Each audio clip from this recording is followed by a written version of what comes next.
19 ذوالحجہ سیدہ کائنات سیدہ فاطمہ الزہرا سلام اللہ علیہا کی رخصتی کا انتہائی خوبصورت ترین، انتہائی حسین ترین موقع ہے۔ یعنی آج امام الانبیاء کی شہزادی امام الاتقیاء کے گھر چلی جا رہی ہیں، آج مولائے کل کی شہزادی مولائے کائنات کے گھر جا رہی ہیں۔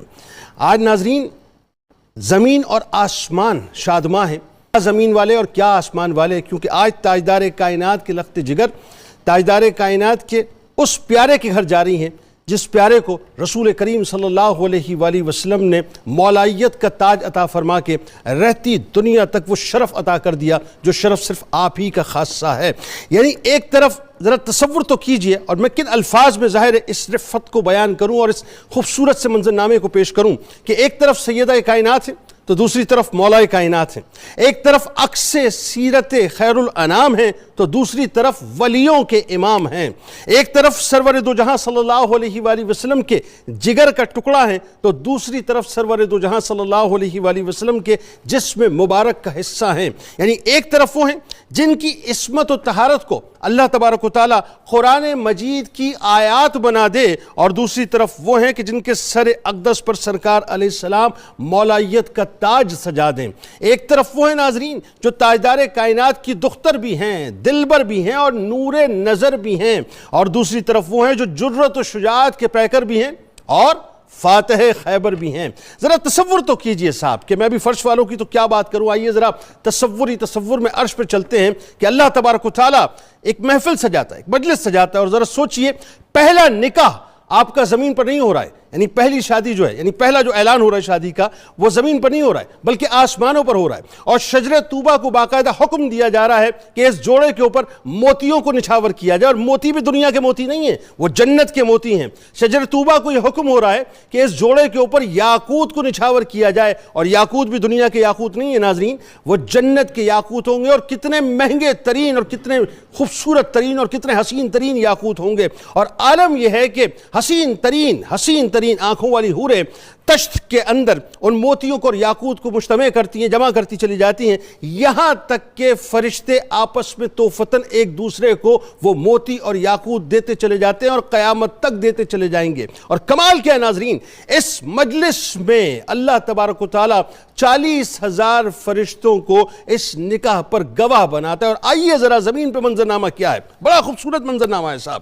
یعنی بلا تمثیل میں عرض کروں کہ جب کسی بہت بڑی شخصیت کی بیٹی کی شادی ہوتی ہے تو ہوتا کیا ہے، وہ کوشش کرتا ہے کہ top of the line location کو جو ہے وہ اپنی بیٹی کے لیے چوز کرے، کیونکہ ظاہر ہے جگر کا ٹکڑا ہے نا، جگر کے ٹکڑے کو رخصت کر رہا ہے۔ اب ذرا سوچئے تاجدار کائنات سیدہ کائنات کی رخصتی کر رہے ہیں، اور لوکیشن کیا ہے، مدینہ پاک ہے، یعنی دنیا کی افضل ترین زمین اس وقت مدینہ پاک ہے ناظرین، کہ جہاں سے سرکار مدینہ صلی اللہ علیہ وآلہ وسلم اپنے جگر گوشے کو رخصت کر رہے ہیں۔ مہمان ذرا لسٹ دیکھیے مہمانوں کی کیا ہے، یعنی جو بہت پروٹوکول والا آدمی ہوتا ہے، بلا تمثیل اگین یعنی سارے پروٹوکول ختم ہو جائیں گے دنیا کے، لیکن وہ سوچتا ہے کہ اپنی حیثیت اور اپنے قد کے مطابق میں مہمانوں کو بلاؤں۔ سرکار مدینہ صلی اللہ علیہ وآلہ وسلم وجہ وجود کائنات ہیں، اور سیدہ کائنات کی رخصتی ہو رہی ہے۔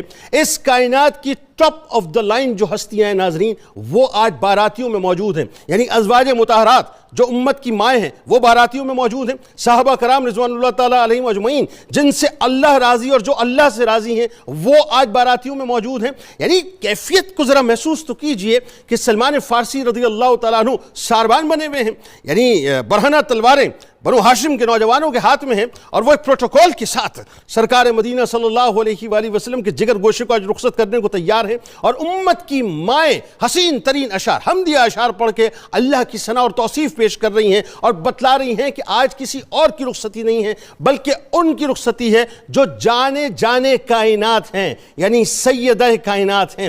ذرا تصور کیجئے ناظرین کہ فرش والے بھی فرشتوں کی موجودگی میں ایک کیفیت کے اندر مبتلا ہیں، اور عرش والے بھی یعنی جو فرشتے ہیں وہ بھی ایک کیفیت میں مبتلا ہیں کہ اللہ تبارک و تعالیٰ نے آج رسول کریم صلی اللہ علیہ وآلہ وسلم کو وہ خوشی عطا فرمائی ہے۔ یعنی میں پھر اگین بلا تمثیل عرض کروں، ایک باپ کی زندگی کا جو بہترین ترین موقع ہوتا ہے ناظرین، وہ ہوتا ہے کہ جس وقت وہ اپنے جگر گوشے کو پال پوس کر جوان کر کے رخصت کرتا ہے۔ یہ ایک باپ کی کیفیت باپ ہی جانتا ہے جو بیٹی والا ہوتا ہے۔ ذرا سوچئے کہ جن کی وجہ سے، جن کے صدقے بیٹیوں کو مقام و مرتبہ ملا ہے، آج ان کی شہزادی، ان کی جگر گوشہ جو ہے وہ بنیادی طور پر رخصت ہونے جا رہی ہیں، تو سرکار علیہ السلام کی خوشیوں کا کیا عالم ہوگا۔ بس ایک جملہ ادا کرنا چاہتا ہوں آخر میں، دعا کیجئے اللہ تعالیٰ سیدہ کائنات کے صدقے جتنی بھی بیٹیاں ہیں جو اس وقت رشتوں کے لیے بیٹھی ہیں، اللہ تعالیٰ ان کو نیک صالح رشتے عطا فرما دیں۔ پہلی شخصیت ممتاز اسکالر محترم جناب پیر قمر الشکور احمد صاحب تشریف فرمائیں۔ دوسری شخصیت ممتاز اسکالر جناب ڈاکٹر شبیر احمد جامی صاحب تشریف فرمائیں، اور تیسری شخصیت ممتاز اسکالر جناب ڈاکٹر سید حامد فاروق بخاری صاحب تشریف فرمائیں۔ تینوں احباب کو السلام علیکم، خوش آمدید۔ اور آخر میں ملک کے ممتاز شناخہ، سینئر شناخہ جناب الحاج اختر حسین قریشی صاحب منقبت کا نذرانہ پیش کریں گے۔ سر سب سے پہلے میں تو ظاہر ہے کیا گفتگو کر پاتا ہے، ابتدا میں آغاز فرمائیے۔ میں تو صرف اس کہیے کہ چاشنی کے حالے کے اندر جو ہے وہ ابھی تک بس اپنے آپ کو اس مٹھاس کو بلکہ یوں کہیے محسوس کرنے کی کوشش کر رہا ہوں کہ بلا تمثیل بڑے سے بڑے سمدھیانے کو اٹھا لیں، یہ جو دو سمدھیانے ہیں ان کے در کی خاک جو ہے وہ کسی کو اگر مل جائے تو رفتوں کے تاج سر پہ سج جائیں گے۔ ذرا ان سمدھیانوں کے تعارف سے آغاز کیجیے۔ بسم اللہ الرحمن الرحیم۔ آپ کو اور آپ کے پورے چینل کو، ٹیم کو، اسکالرز کو، سب دوستوں کو اور پورے ناظرین کو آج کے اس بابرکت تاریخ کی مناسبت سے بی بی پاک کے رخصتی کی، شادی کی مبارکباد پیش کرنے کی سعادت حاصل کرتا ہوں۔ آپ نے بہت ہی جامع ابتدائیہ ارشاد فرمایا اور اس میں اہم نکات ارشاد فرمائے جن کے عظمت اس قدر بلند ہو کہ خالق کائنات جن کا مدح سرا ہو، ان کا تعارف کون کر سکتا ہے، کون بیان کر سکتا ہے۔ یہ غلامی کی نسبت حاصل کرنا اور غلاموں کی فہرست میں اپنا نام درج کروانا مقصود ہوتا ہے۔ اللہ رب العزت نے قبائل عرب میں بنو ہاشم کو بہت زیادہ شان سے نوازا، اور ایک گلے سرسبد کی کیفیت ہے بنو ہاشم کی پورے عالم عرب میں اور پورے قبائل عرب میں۔ بالکل ٹھیک۔ اور پھر اس بنو ہاشم سے جن ہستیوں کو چنا وہ حضور رسالت مآب صلی اللہ علیہ وآلہ وسلم کی ذات مبارک ہے اور حضرت مولا علی مرتضیٰ کی ذات مبارک ہے کہ ان کی شانیں سب سے زیادہ آقا کی تو شان وراء الورا ہے، اور بنو ہاشم میں سے دوسری شخصیت حضرت مولا علی مرتضیٰ کی ہے۔ ان کے بعد باقی بنو ہاشم کی شخصیات ان کے بعد آتی ہیں۔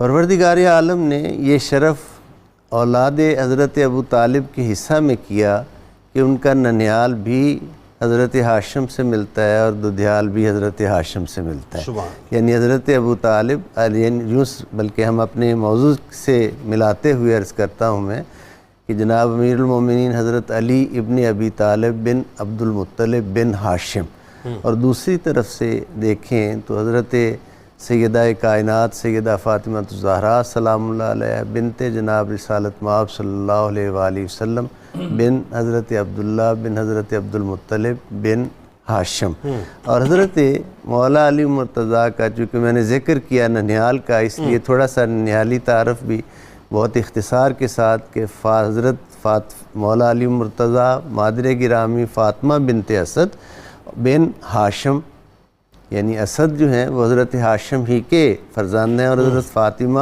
پوتی ہیں حضرت ہاشم کی۔ گویا اولاد حضرت ابو طالب کا ننیال بھی حضرت ہاشم سے ملتا ہے اور ددیال بھی حضرت ہاشم سے ملتا ہے۔ اور آج کی یہ جو دونوں ہستیاں ہیں جن کی شان اللہ رب العزت نے بہت وراء الورا فرمائی، اس میں اس اینگل کو بھی اس زاویہ سے بھی دیکھنا ضروری ہے کہ دولہا جو ہے وہ مولود کعبہ ہے اور دلہن جو ہے وہ بنت پیغمبر اعظم و آخر صلی اللہ علیہ وآلہ وسلم ہے۔ یعنی بیٹا خدا کے گھر سے آ رہا ہے اور دلہن بیٹی رسول کے گھر سے آ رہی ہے صلی اللہ علیہ وآلہ وسلم۔ یہ شان سمجھنے سے تعلق رکھتی ہے۔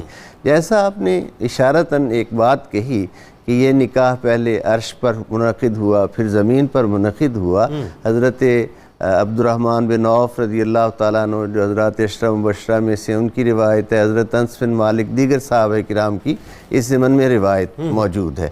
اس کی ایک خاص ریزن ہے، اس کی ایک خاص وجہ ہے کہ یہ پہلے عقد مبارک عرش پر منعقد کیوں ہوا، زمین پر بعد میں منعقد کیوں ہوا، اور وہ خاص جو وجہ ہے وہ یہ ہے کہ جب مشرکین مکہ آقا صلی اللہ علیہ وآلہ وسلم کو ابتر کا طعنہ دیتے تھے تو اللہ نے اپنے حبیب سے وعدہ کیا تھا کہ اے حبیب ان کے طعنوں سے گھبرانا نہیں، پریشان نہیں ہونا، انا اعطیناک الکوثر، بے شک ہم آپ کی نسل مبارک میں عطائے کثرت فرمائیں گے، معجزات کی کثرت عطا فرمائیں گے آپ کو۔ اور آج وہ دن ہے کہ وہ وعدہ ایفا ہو رہا ہے، یا جس دن عقد ہوا ہے۔ وعدہ چونکہ اللہ نے کیا تھا اس لیے اللہ نے کہا ہے حبیب پہلے یہ عقد ہمارے ہاں منعقد ہوگا، پھر زمین پہ اس عقد کا انعقاد کیا جائے گا۔ یعنی عرش پر منعقد ہونے کی ایک خاص لاجک جو ہے اس عقد کی وہ یہ ہے کہ یہ اس وعدہ کو ایفا کیا جا رہا ہے۔ ذرا دیکھیے اس نکاح کی شان دیکھیے کہ ادھر عرش پر ہو رہا ہے، ادھر مسجد نبوی میں ریاض الجنہ میں پڑھا جا رہا ہے، اور محققین کے نزدیک یہ پہلا نکاح ہے جو ریاض الجنہ میں پڑھا گیا ہے، منعقد ہوا ہے۔ اور پھر حضرت رسالت مآب صلی اللہ علیہ وآلہ وسلم نے جب جناب سیدہ کائنات کو رخصت کیا تو ان کی شان جو ہے وہ اس وقت نکھر کر سامنے آتی ہے کہ کس طرح انہیں پورے کے پورے کاشانہ نبوی سے، اہل بیت نبوت سے بھی اور اصحاب نبوی سے بھی کیسے محبتوں کے خراج جو ہیں وہ مل رہے ہیں۔ سبحان اللہ۔ انشاءاللہ آگے مزید گفتگو بالکل ٹھیک، اور بہت خوبصورت ابتدا آپ نے پیر صاحب فرمائی۔ اب ذرا ڈاکٹر صاحب میں اب یہ سوال فلوٹ کرتے ہوئے سچی بات ہے میں کیسے مطلب اس کی بنت کیسے کروں لفظ کی، مجھے سمجھ نہیں آتا۔ تاجدار کائنات کا جگر گوشہ، اب ظاہر ہے وہ ان کی شہزادی دلہن بننے جا رہی ہیں، تو وہ جو میں اگر یہ کہوں کہ اس کائنات کی سب سے عظیم دلہن ان کی بارگاہ میں ذرا ہمیں لے کے چلیں اور ذرا ان کے فضائل و مناقب ذرا مطلب بیان کیجیے۔ بسم اللہ الرحمن الرحیم۔ حضرت سیدہ فاطمۃ الزہرا سلام اللہ علیہا کی شادی کی رخصتی کے موقع پر یہ بہت خوبصورت پروگرام چل رہا ہے۔ حضور نبی اکرم صلی اللہ علیہ وسلم نے فرمایا کہ کسی عورت کے ساتھ شادی کرنے کے لیے 4 چیزوں کو دیکھ لینا، اور پھر اس کے بعد ترجیحات کا تعین بھی فرمایا۔ جناب پہلا اس کا نسب دیکھنا، جناب دوسرا اس کا حسب دیکھنا، سبحان، تیسرا اس کا جمال دیکھنا، ٹھیک ہے، چوتھا اس کا دین دیکھنا۔ اللہ، آپ ان 4 معیارات کو سامنے رکھ کے کیا بات، حضرت فاطمۃ الزہرا سلام اللہ علیہا کو جس اینگل سے بھی دیکھیں گے تو آپ کو یہ آخری عروج پر نظر آئیں گے۔ یعنی یوں کہیے کہ ان 4 معیارات کو جو معیار ملتا ہے وہ در سیدہ کائنات سے در سیدہ کائنات سے ملتا ہے۔ نسب کے اعتبار سے حضور نبی اکرم صلی اللہ علیہ وسلم کی صاحبزادی ہونا چوتھے نمبر پر، چوتھی صاحبزادی، اور پھر حضرت خدیجہ الکبریٰ کے بطن سے آنا، یہ تو ہے ان کو وہ نسبی فضیلت۔ اگر یہاں جو ایسا خوبصورت جملہ میں کہوں، اللہ تعالیٰ کے حسن و جمال کی سب سے برہان عظیم تھی حضور نبی اکرم صلی اللہ علیہ وسلم کا وجود مبارک، سبحان اللہ، اور حضور نبی اکرم صلی اللہ علیہ وسلم کے تمام کمالات کی نمائندہ شکل تھی حضرت فاطمۃ الزہرا، سیدہ عائشہ صدیقہ سلام اللہ علیہ کا قول ہے اٹھنے بیٹھنے چلنے پھرنے میں، بالکل وہی تھا۔ اس کے بعد آپ ان کے حسب پر آ جائیں، ان کے اندر سیر چشمی کتنی تھی، اتنی مالدار امیر خاتون کی صاحبزادہ ہونے کی وجہ سے سیر چشمی بڑی تھی، سب کچھ دیکھا تھا، سخاوت دیکھی تھی، قربانیاں دیکھی تھی، اپنی ماں کا ایثار دیکھا تھا۔ وہ ماں کا وہ جو مالی اعتبار سے جو شخصیت میں ہونا چاہیے تھا وہ بھی حضرت فاطمۃ الزہرا میں بکمال تھا۔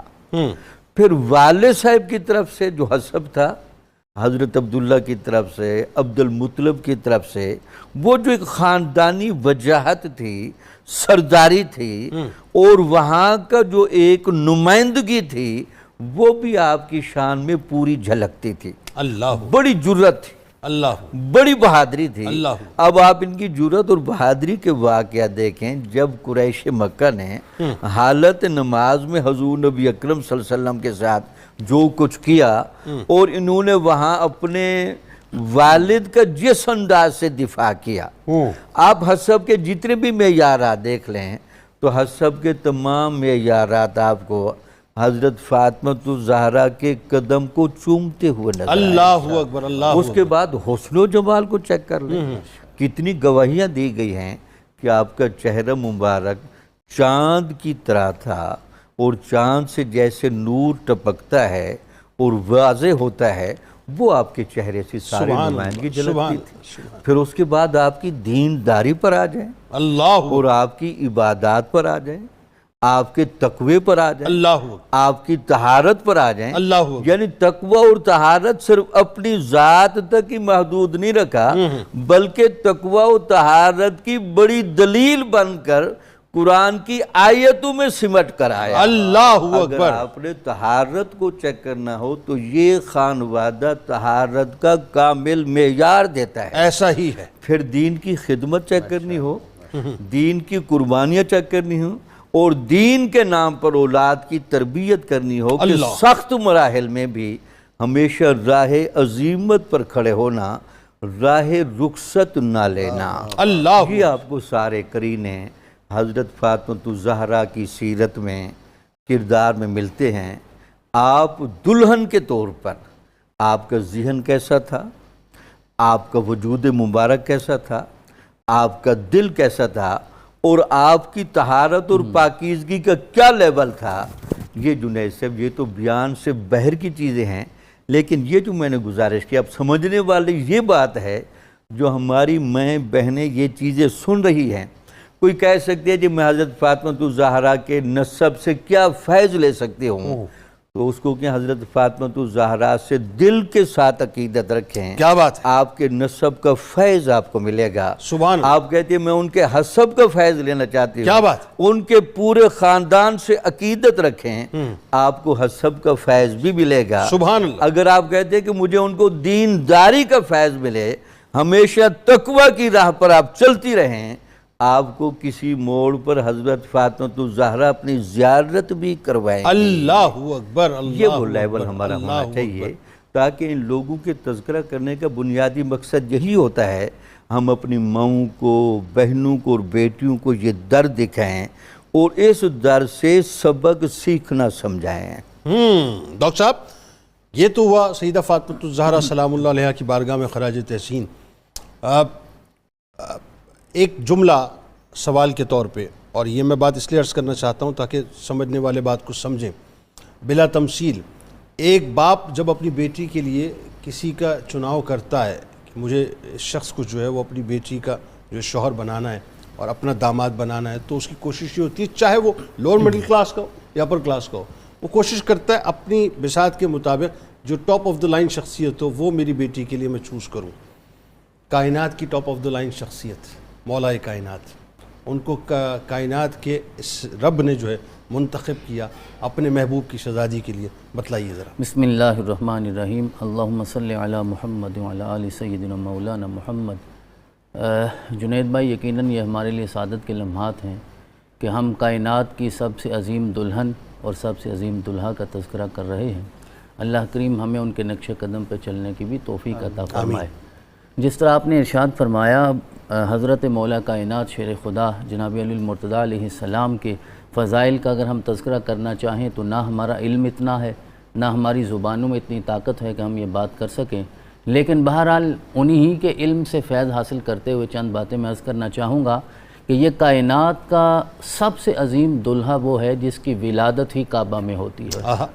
ولادت کعبہ میں ہوتی ہے اور کعبہ میں پیدا ہونے کے بعد سب سے پہلے کعبہ نہیں دیکھا، کعبے کا کعبہ دیکھا. اللہ جب تک رسول کائنات سامنے تشریف فرما نہیں تھے تو مولا کائنات شیر خدا نے اپنی آنکھ کھولی نہیں ہے، دیکھا ہی نہیں ہے.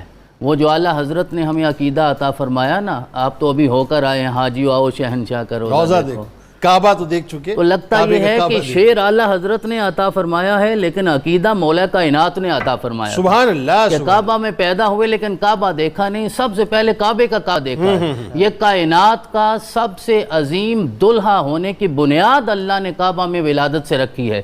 کیونکہ ہم کف بنانا ہے نا, بنت پیغمبر کا, رسول اکرم کی صاحبزادی کا کف بنانا تھا نا, ہم سر بنانا تھا, برابری میں پیدا کرنا تھا, تو اس کے لیے پھر اللہ نے اپنے گھر کا انتخاب فرمایا. اللہ. تو لگتا یوں ہے کہ شاید مولا کائنات کی تخلیق کا مقصد ہی یہ تھا کہ بنت پیغمبر کا کف پیدا ہو جائے. اللہ کریم نے اس لیے اس عظیم دلہن کے لیے یہ عظیم دلہا کعبہ میں پیدا فرمایا ہے. بات اگر ہم آگے بڑھائیں تو رسول اکرم علیہ تحیت والثناء نے خود گٹی عطا فرمائی ہے, لعاب دہن سے گٹی عطا فرمائی ہے. یہ سعادت بھی کائنات کی اس عظیم دلہا کو نصیب ہوئی ہے.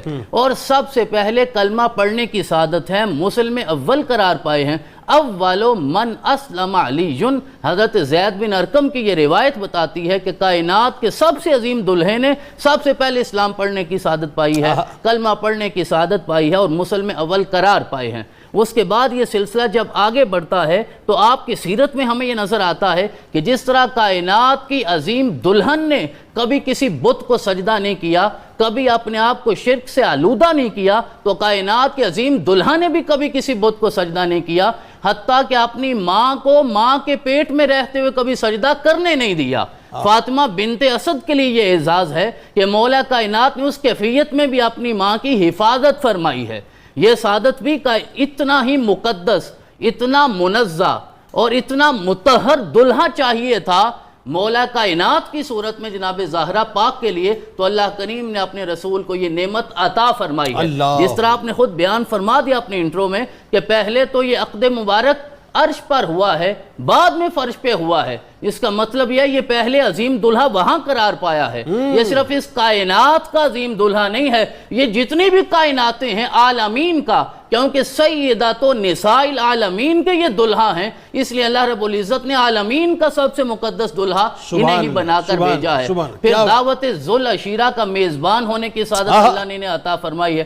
توحید کی سب سے پہلی دعوت, اور وہ ایک بار نہیں ہوئی, وہ 3 بار ہوئی ہے. 3 بار دعوت کا انتظام کرنے کی سعادت اللہ نے انہیں عطا فرمائی. اور سب سے پہلے خاندان میں کھڑے ہو کے انہوں نے کہا تھا, کائنات کی عظیم دلہا نے, عمر صرف 10 سال ہے, کہا ظاہری طور پہ میری ٹانگیں کمزور ہیں لیکن جہاں بھی میرے آقا کا حکم ہوگا علی قربان ہوتا ہوا نظر آئے گا. یہ صرف واز نہیں تھا, یہ صرف جذبات نہیں تھے, یہ صرف تقریر نہیں تھی. آج بھی بدر کے ذروں سے جا کے سوال کیا جائے تو لگتا یہ ہے کہ دعوت ذوالعشیرہ میں علی نے اپنے محبوب سے جو وعدہ کیا تھا اسے پورا کر کے دکھایا ہے. تو دعوت ذوالعشیرہ کے بعد یہ سعادت بھی اس عظیم دلہا کو ملتی ہے کہ شب ہجرت بستر مصطفیٰ کا ہے اور آرام مرتضیٰ کر رہے ہیں, اور میرے آقا اپنی امانتیں بھی ان کے سپورٹ کر رہے ہیں. اور یہ ساری ایکسرسائز کروائی گئی تھی شیب ابی طالب کی 1000 راتوں میں. جناب ابو طالب نے, آپ نے پہلے ان سمدھیوں کا تعارف بھی کروا دیا ہے. سارے سننے والوں کو ذرا دیکھیے کہ رسول اکرم کی ذات کے ساتھ اس خاندان کی محبت کیا ہے. رشتہ خون کا رشتہ اپنی جگہ, لیکن رشتہ داری کا حق بھی ادا کر کے دکھایا ہے, سب کچھ قربان کر کے دیا ہے. بدر کا آغاز یہ کائنات کا عظیم دلہا کر رہا ہے. اس سے بڑی سعادت کیا ہے کہ وہ دلہن ملی ہے, وہ دلہن ملی ہے جس کا ثانی ہی کوئی نہیں ہے, جس کے برابر ہی کوئی نہیں ہے. زوج فاطمہ ہونا, اس سے بڑی سعادت کیا ہو سکتی ہے.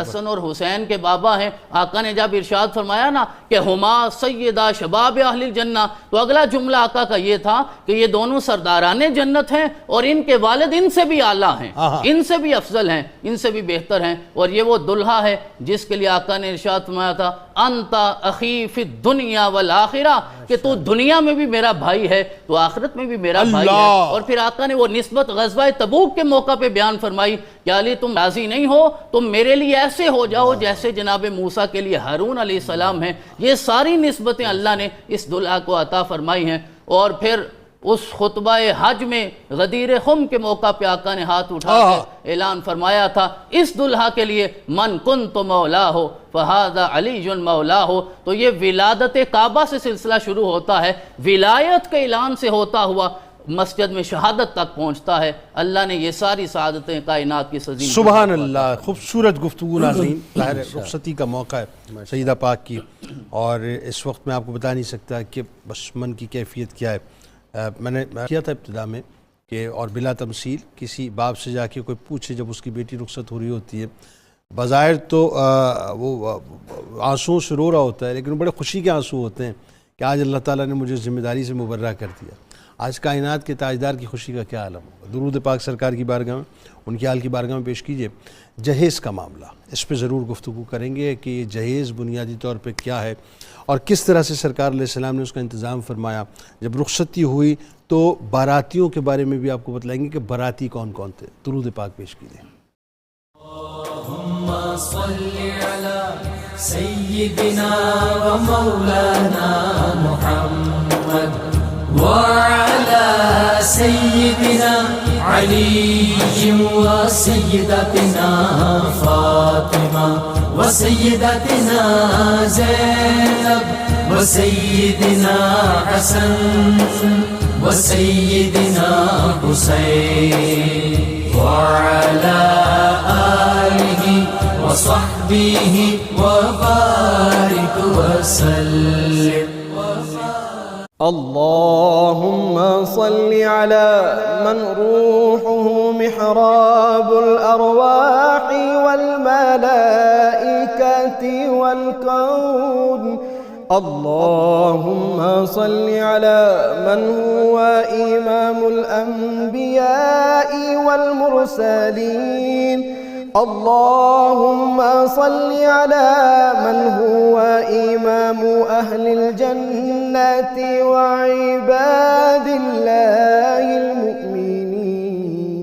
اللهم صل على سيدنا ومولانا محمد وعلى سيدنا علي وسيدتنا فاطمة وسيدتنا زينب وسيدنا حسن وسيدنا حسين وعلى آله وصحبه وبارك وسلم.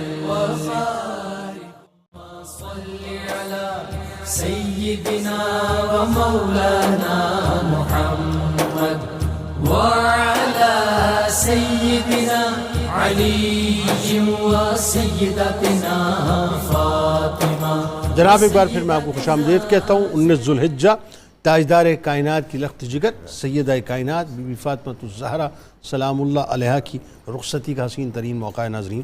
اور آئیے سلسلے کو ذرا پیر صاحب وہیں سے جوڑ دیجئے کہ اب ایک بات جو بہت اہم ہے اور میرا خیال ہے اس دور میں اس پہ بہت گفتگو اب ہونے کی ضرورت اس اعتبار سے بھی ہے کہ ہم نے شادیوں کو بڑا مشکل کر دیا ہے صاحب، نکاح بڑا مشکل کر دیا ہے ہم نے.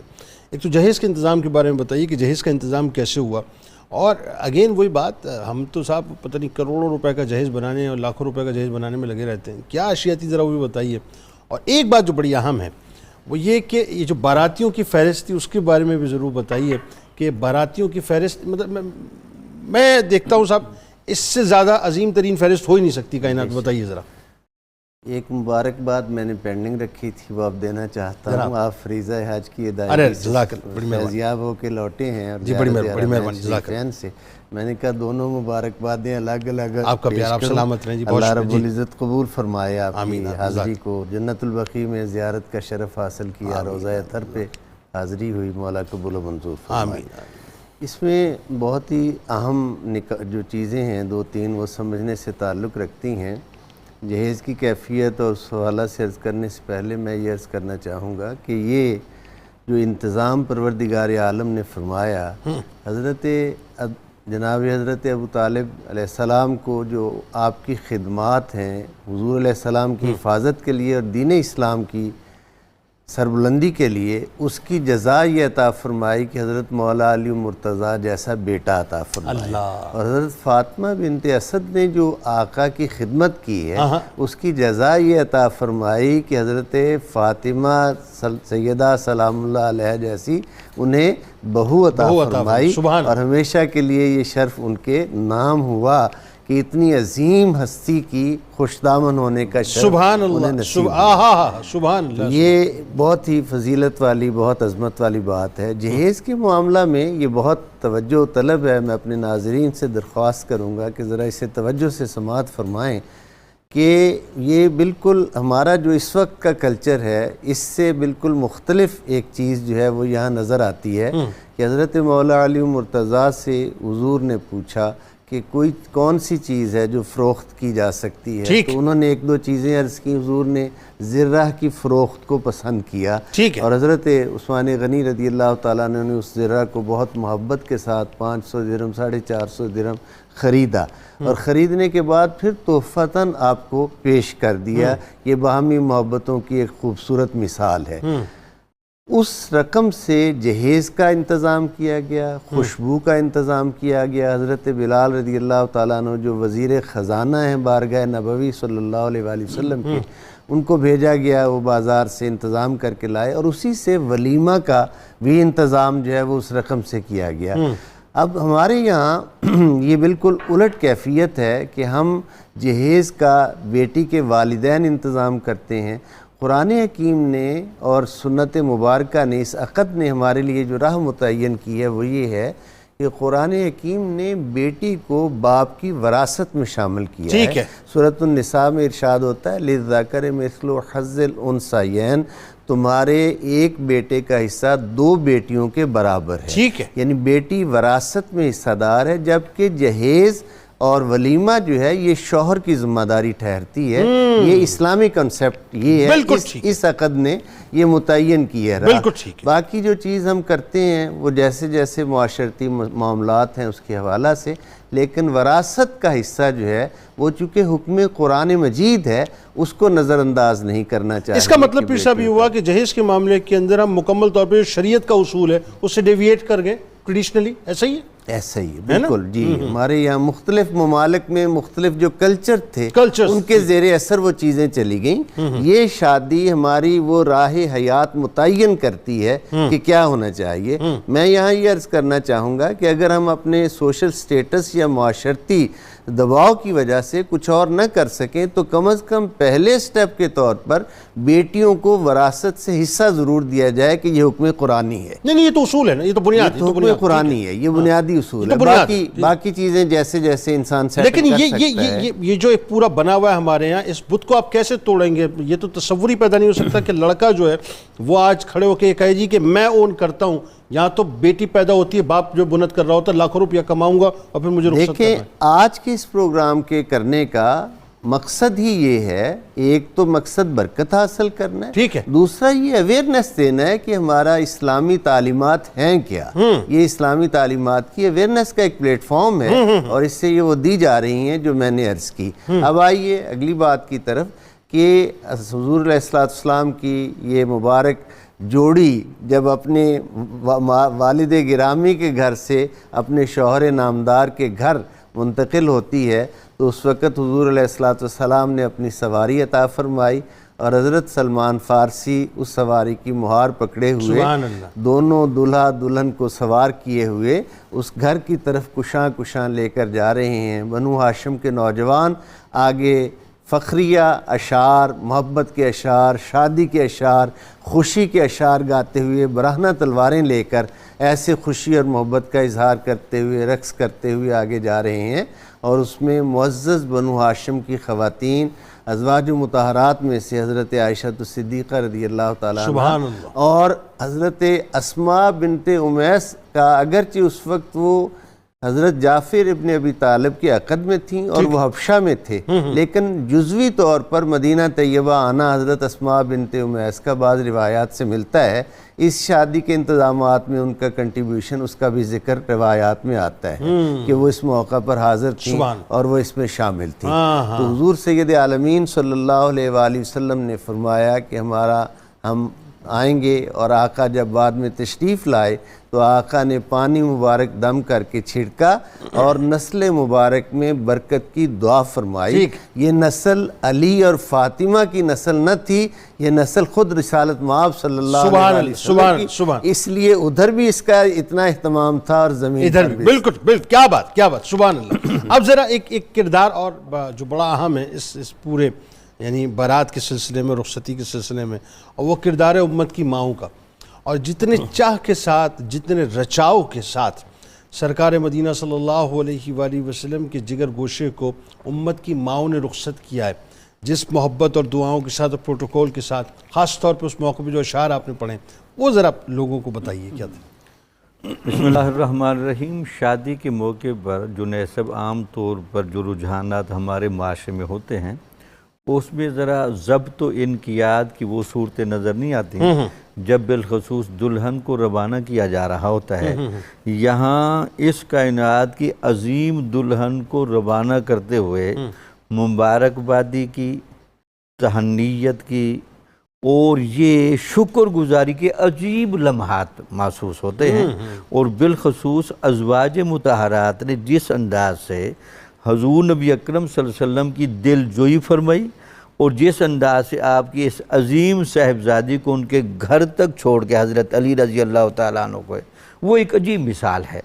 حضرت سلمہ وہاں شعر پڑھتے ہیں جن کا مطلب یہ ہے کہ اللہ تعالیٰ اتنی برکت والا تو موقع لے کر آیا فاطمہ الزہرا سلام اللہ علیہا کی رخصتی کے موقع پر، ہم تو اپنے اوپر نازل ہونے والے احسانات کو یاد کر رہے ہیں کہ تو نے ہمیں کفر سے بھی نکالا، ہمیں برکتوں میں داخل کیا، ہمیں رحمتوں میں داخل کیا، ہمیں حرم نبوی میں لے آیا، اور ہمیں یہ سعادت مل رہی ہے کہ ہم آج حضرت فاطمہ الزہرا سلام اللہ علیہا کے براتی بن کر اور ان کے جلوس کے آگے چل چل کے یہ اشعار پڑھتے ہوئے ان کو روانہ کرنے جا رہی ہے۔ اللہ اکبر۔ یہ آپ کی جذبات، اس سے اندازہ لگا یہ ایک صبر کا موقع ہے، ایک خوبصورتی کا موقع ہے، مبارک بادی کا موقع ہے، نسل انسانی کی بقا کا موقع ہے، جس طہارت والی نسل نے قیامت تک نور بن کر چلنا ہے،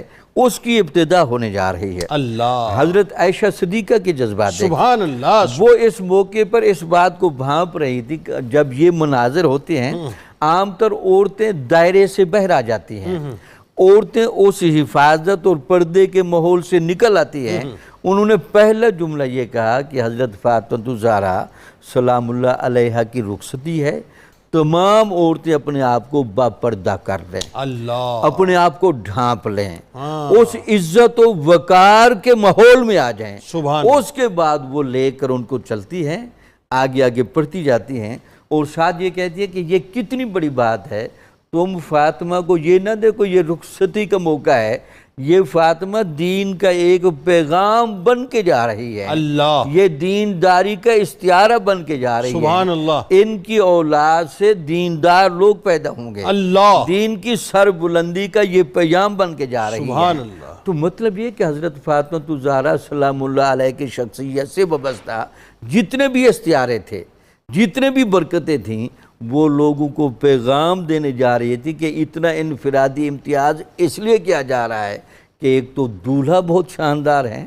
سب سے منفرد ہیں، سب سے افضل ہیں، لیکن دلہن بھی کتنی پاکیزہ ہے اور حضور نبی اکرم صلی اللہ علیہ وسلم کی لاڈلی ہیں۔ سبحان، حضرت سیدہ حفصہ کے جذبات اپنے ہیں، وہ وہاں اس موقع پر شہزادی حضرت عمر فاروق رضی اللہ تعالیٰ عنہ کی صاحبزادی ہے، وہ کہتی ہیں وہ اس موقع پر حضرت فاطمہ الزہرا کی پرسنالٹی کا امتیازی پن بیان کرتی ہے، ان کا باوقار ہونا، ان کا باحیا ہونا، ان کا صاحب جمال ہونا، اور ان کا دین کے باب میں ایک نمونہ کامل ہونا، ان اشعار کے ساتھ لے جا کر ازواج مطہرات نے حضرت فاطمہ الزہرا رضی اللہ تعالی عنہ کو حضرت علی رضی اللہ تعالی عنہ کے گھر تک پہنچایا۔ اس سے اندازہ لگے کہ یہ جو شادی کے مواقع ہوتے ہیں، ان شادی کے مواقع ہمیں دینداری کی تمام حدود اور یہ دینداری ازواج مطہرات فرماتی ہوئی نظر آئی ہیں، نظر آئی ہیں، انہوں نے اس کی تلقین کی ہے، چونکہ عام طور پر یہ ایسے مواقع ہوتے ہیں خوشی کے جس موقع پر ہم ایک دائرہ قائم نہیں رکھ سکتے، بالکل ٹھیک، اس دائرے کا تعین بھی کیا ٹھیک ہے، اور اتنا پروٹوکول دیا کہ تاریخ نے دیکھا میں بیٹیوں کو کیسے رخصت کرتی ہیں، سبحان اللہ، اور بالخصوص وہ میں اچھا یہاں جنید سے ایک ویسے بھی کہہ دے جملہ، عام طور پر ہمارے ہاں ستیلا پن کا ایک عجیب رجحان ہوتا ہے، اور اس ستیلا پن کی وجہ سے بیٹی کسی اور کی ہو اور دوسری میں اس طرح رخصت کرتی نظر نہیں آتی، لیکن یہاں آپ کو اتنی اپنائیت ملے گی اور اتنی روحانیت ملے گی جیسے ان کی اپنی سگی بیٹی جا رہی دیکھیں نا، ہو۔ حضرت عائشہ صدیقہ سلام اللہ علیہ کو دیکھ لیں، حضرت ام سلمہ سلام اللہ علیہ کو دیکھ لیں، حضرت حفصہ سلام اللہ علیہ کو دیکھ لیں، مطلب جو محبت آپ کی سیدہ کائنات کے ساتھ تھی اور جس خوبصورتی کے ساتھ اور رچاؤ کے ساتھ رخصت کیا ہے، یہ ظاہر ہے خود ایک بہت بڑی مطلب اعلیٰ ترین مثال ہے۔ ڈاکٹر صاحب فائنلی یہ اب بڑا ایک اہم سوال ہے، اور یہ سوال یہ ہے کہ یہ کیسے متعین کیا جائے کہ جی مطلب جو مرد ہے اس کی ذمہ داریاں گھر میں کیا ہوں گی اور عورت کی ذمہ داریاں کیا ہوں گی؟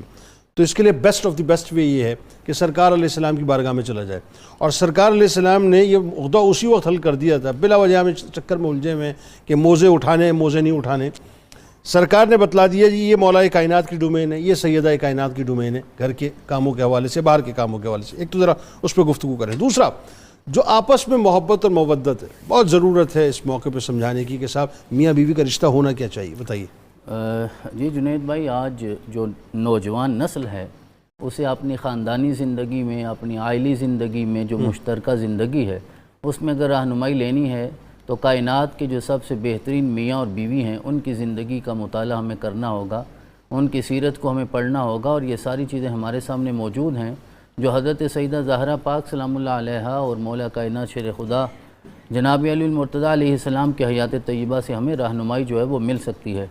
جب حضرت زہرا پاک کی رخصتی ہو گئی اور آپ مولا کائنات شیر خدا کے گھر میں منتقل ہو گئیں تو نبی اکرم علیہ تحیۃ و ثنا اگلی صبح وہاں تشریف لائے، اور آپ کے ہاتھ میں دودھ کا ظرف تھا، یعنی ایک برتن تھا جس میں دودھ تھا، تو آقا کریم نے آ کے وہ پہلے خود 2 گھونٹ پیے، پھر مولا کائنات کو عطا فرمایا اور پھر جناب زہرا پاک کو عطا فرمایا، اور جس طرح قبلہ پیر صاحب نے اشارہ فرما دیا کہ اس کے بعد پھر نبی اکرم نے اپنی ہی نسل کے لیے دعا فرمائی ہے۔ ان دونوں کی نسل بنیادی طور پہ نبی اکرم ہی کی نسل ہے، تو آپ نے اپنی ہی نسل کے لیے پھر دعا عطا فرمائی، اور اللہ پاک نے پھر خیر کثیر عطا فرمائی، اور صبح قیامت تک یہ سلسلہ جو ہے وہ جاری رہے گا۔ تو آقا کریم نے ایک سوال فرمایا تھا مولا کائنات شیر خدا سے کہ علی یہ بتاؤ کہ تم نے اپنی شریک حیات کو کیسا پایا ہے؟ تو علی کہنے لگے آقا کریم کی بارگاہ میں کہ نعم العون علی طاعت اللہ و عبادتہ، کہ میں نے اللہ تعالیٰ کی اطاعت اور اللہ تعالیٰ کی عبادت میں بہترین شریک حیات پائی۔ اللہ اکبر، اللہ۔ آپ جو محبت اور مودت کی بات کر رہے ہیں نا، وہ محبت اور مودت کوئی معنی نہیں رکھتی جو اللہ کی اطاعت اور اللہ کی عبادت سے دور کر دے، کیا یا غافل کر دے۔ کیا بات؟ ڈاکٹر صاحب نے فرمایا دینداری کے سارے تقاضے جب تک پورے نہیں ہوں گے شرعی طور پہ آپ اللہ اور اس کے رسول کی بارگاہ میں برات کا اعلان نہیں کر سکتے۔ بالکل ٹھیک۔ تو لہٰذا مولا کائنات نے عرض کی آقا کریم کی بارگاہ میں کہ نعم العون علی طاعت اللہ و عبادتہ۔ پھر آقا کریم نے جناب زہرا سے پوچھا، زہرا آپ بتائیے آپ نے اپنے شوہر نامدار کو کیسا پایا؟ وہ کہنے لگی خیر بال، بال عربی زبان میں شوہر کو کہا جاتا ہے، کہنے لگی خیر بال، کہ ان سے بہتر کوئی شوہر ہو ہی نہیں سکتے۔ اللہ۔ تو زوجہ محترمہ اپنے خامند کی پہلی رات کے بعد تعریف کر رہی ہیں، اور خامند محترم جو ہیں وہ اپنی زوجہ کی تعریف کر رہے ہیں۔ یہ محبت اور مودت دیکھنے کے بعد آقا کریم انتہائی خوش ہوئے، تو پھر آپ نے وہ دعا عطا فرمائی اور اللہ کریم نے اس دعا کو قبول کر لیا۔ پھر وہ وقت آیا کہ ان دونوں میں کاموں کی تقسیم کرنی تھی، تو حضرت سیدنا امام جعفر صادق بھی سے روایت کرتے ہیں، بیان فرماتے ہیں، اور حضرت شیخ عبدالحق محدث دہلوی نے بھی اسے بھی بیان کیا کہ اب دونوں بیٹھے، زوجین بیٹھے، میاں بیوی بیٹھے کہ ہم اپنے درمیان کاموں کی تقسیم کریں، تو ان دونوں میں اتفاق ہوا کہ کاموں کی تقسیم بھی اسی سے کروا لیتے ہیں جس نے رشتہ کروایا ہے، جس نے ہمارا نکاح پڑھایا ہے۔ پھر رسول اکرم کی بارگاہ میں حاضر ہو کے جا کے عرض کیا تو آقا کریم نے ارشاد فرمایا کہ گھر کے سارے کام بچوں کی تعلیم و تربیت اور جتنے بھی امور خانہ داری ہیں وہ زہرا پاک کریں گی، اور گھر کے باہر کے سارے کام جو ہیں وہ علی پاک کریں گے۔ یعنی اس کا مطلب یہ ہوا کہ عورت اور مرد کے لیے یہ پریزیڈنٹ سیٹ کر دیا آپ نے، کر دیا، یہ فارمولا سیٹ کر دیا۔ دیکھیے اور کتنی کامیابی سے ان دونوں نے ان ذمہ داریوں کو ادا کیا۔ آج ہم یہ تو بات کرتے ہیں نا کہ بدر میں فتح اللہ کریم نے اسد اللہ کے ذریعے عطا فرمائی، احد میں ہوئی، خیبر تو خیبر ہو گیا نا، یہ سارا مولا کائنات علی کی وجہ سے۔ اور یہ ہونا تب ممکن تھا جب گھر سے سکون میسر ہو، گھر سے اطمینان میسر ہو۔ اور اگر آپ میدان جنگ میں کھڑے ہیں اور توجہ آپ کی دال کے بھاؤ کی طرف ہے تو پھر یہ سارے سلسلے نہیں ہوتے۔ یعنی اس کا مطلب عورت اور مرد کے لیے اب اللہ تعالیٰ کی طرف سے جو تقسیم سرکار علیہ السلام کے توسط سے ہو گئی بنیادی طور پہ کہ یہ مرد کے کام ہے، یہ عورت کے کام ہے، یہ عورت کے ٹھیک ہے، بالکل۔ اب عورت باہر جائے گی تو وہ عورت کا کام نہیں ہے، مرد گھر بیٹھے گا تو مرد کا کام نہیں، بالکل مرد وہ ہے جو باہر کے کام کرے۔ جناب زہرا نے جب یہ تقسیم سنی، گھر تشریف لائیں اور مولا کائنات کو عرض کرنے لگی، مولا کائنات کو عرض کیا تھا، حالانکہ کائنات کی سب سے عظیم دلہن ہے لیکن پھر بھی علی پاک کے سامنے کبھی سر نہیں اٹھایا۔ علی نے جو حکم دیا ہے جناب زہرا پاک نے منو ان اس پہ عمل کیا ہے، جبکہ تاجدار کائنات کی شہزادی ہیں۔ کمال تو یہ ہے، سیدات و نساء العالمین حسن اور حسین کی ماں بنی ہیں۔ تو یہ آپ کا محبت کا اور مودت کا رشتہ تھا۔ مولا کائنات شیر خدا کی ذات کے ساتھ گھر آئیں اور آ کر کہنے لگی، میں علی کو کہنے لگی کہ میں اپنے بابا کی اس تقسیم پہ راضی ہوں، کیونکہ میں تو چاہتی یہ تھی کہ میں گھر کے کام کروں تاکہ کسی غیر محرم سے ملنا فاطمہ کو کبھی پسند نہیں رہا۔ اللہ اکبر۔ تو میرے بابا نے یہ ذمہ داری میری گردن سے اٹھا لی ہے، تو لہٰذا وہ تقسیمات جب ہو گئیں تو ان دونوں ذمہ داریوں کو میاں بیوی نے ایسے ادا کیا ہے، اور تعلیم و تربیت بھی کی ہے امام حسن اور امام حسین کی۔ اب اتنا ہی بڑا ہے کہ امام حسن کی تربیت کرنے والی ہستی کا نام زہرا ہے، اور حسین پاک کی تربیت کرنے والی ہستی کا نام بھی زہرا ہے، جنہوں نے سر سجدے میں کٹوایا ہے۔ اور حضرت امام حسن تو لوح محفوظ پہ لکھا ہوا بھی پڑھ لیتے تھے، علم لدنی اللہ نے عطا فرمایا تھا۔ اس کے باوجود عمر ان کی 7 سال تھی اور جناب زہرا انہیں رخصت کرتی تھیں کہ جائیے نانا پاک کی بارگاہ میں، وہاں سے پڑھ کے آئیے اور مجھے آ کے سنائیے۔ تو یہ رشتہ اسی طرح آگے بڑھتا رہا، اور بچوں کے ساتھ کھیلتی بھی تھیں۔ امام حسن کو ہوا میں اچھالتی تھیں اور ایسے نیچے آتے تھے، اور پھر آپ انہیں ارشاد فرماتی تھی، حسن اپنے باپ کی طرح بننا، ہمیشہ حق کا پہرہ دار رہنا، اللہ کی عبادت کرتے رہنا۔ عدالت بھی بچوں میں قائم کی ہے، محبت میں یہ انصاف بھی کیا ہے۔ تو یہ ساری چیزیں ہمیں آج سیکھنی چاہیے۔ سبحان اللہ، بہت شکریہ، بہت شکریہ آپ تینوں احباب کا تشریف لائے۔ حق تو یہ ہے کہ ذکر پاک کا حق ادا نہیں ہوا صاحب، لیکن اس تصور کے ساتھ یہ جو خوشیاں اس وقت سرکار علیہ السلام کی ظاہر حجر مبارک میں اور ان کی اس وقت اہل بیت کے درمیان ہے، اللہ تعالیٰ اس کا صدقہ ہمیں بھی عطا کرتے۔ ملک کے ممتاز سینئر شناخواں جناب الحاج اختر حسین قریشی صاحب ہمارے ساتھ موجود ہیں، آپ کو خوش آمدید، السلام علیکم۔ آئیے صاحب اپنی اپنی روح سے تجدید عہد وفا کرتے ہیں۔ لا یؤمن احدکم حتی اکون احب الیہ من والدہ وولدہ والناس اجمعین۔ اللہ تعالیٰ آپ کا، ہمارا، ہم سب کا، پاکستان کا، امت مسلمہ کا، خاص طور پہ غزہ کے والوں کے لیے دعا کیجیے، اللہ تعالیٰ ان کا حامی و ناصر ہو، آمین۔ پاکستان کا مطلب کیا؟ لا الہ الا اللہ محمد رسول اللہ صلی اللہ علیہ وآلہ وسلم۔ سلامی ہو رو ملک نے دی ہے، سلامی ہو رو ملک نے دی ہے، جناب زہرا کی رخصت ہے، سلامی ہو رو ملک نے دی ہے،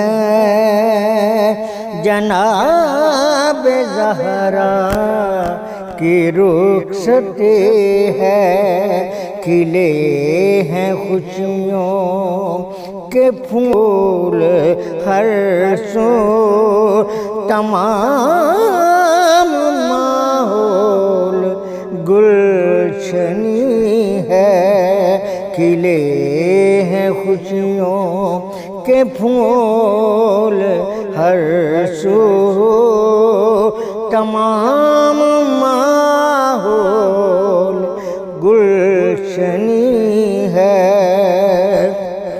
دعاؤں کے سائے سائے رخصت کیا ہے ازواج مصطفیٰ نے، دعاؤں کے